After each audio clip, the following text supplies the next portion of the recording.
স্পষ্ট ঘোষণা করতে চাই, আর যদি একটা গুলি চলে, হেফাজতে ইসলাম বাংলাদেশ ঘরে বসে থাকতে পারবে না।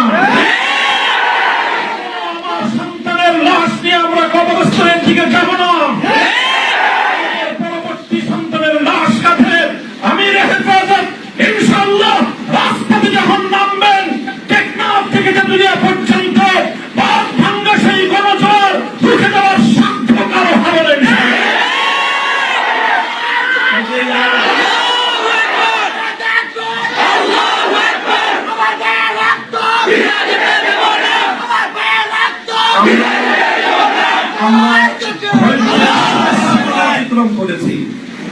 পরিস্থিতি এভাবে যদি চলতে থাকে, আর যদি আমাদের দেশের জনগণের নিরাপত্তার দায়িত্বে নিয়োজিত আইন শৃঙ্খলা রক্ষাকারী বাহিনী বুলেট যদি আর বন্দুকের নল থেকে আরেকটি বুলেট ছুড়ে, তাহলে বাংলাদেশের পরবর্তী গণ অভ্যুত্থান অবশ্যম্ভাবী হবে।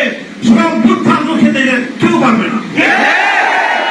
আমরা আল্লাহ পাক রব্বুল আলামিনের কাছে দোয়া করব, যারা বৈষম্যের বিরুদ্ধে জীবন দিয়েছে, যারা বৈষম্যের বিরুদ্ধে জীবন দিয়েছে, অত্যাচারীর হাতে যাদের প্রাণ গিয়েছে, তারা নিঃসন্দেহে শাহাদাত বরণ করেছে।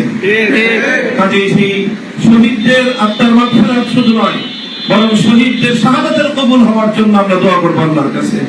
এবং সেই শহীদদের উসিলায় আল্লাহ যেন আমাদের আগামী প্রজন্মকে এভাবে সকল বৈষম্য, জুলুম, অবিচার, অন্যায়ের বিরুদ্ধে রুখে দেওয়ার এক অদম্য সাহস যেন আল্লাহ পরবর্তী প্রজন্মের বুকে বুকে দান করেন।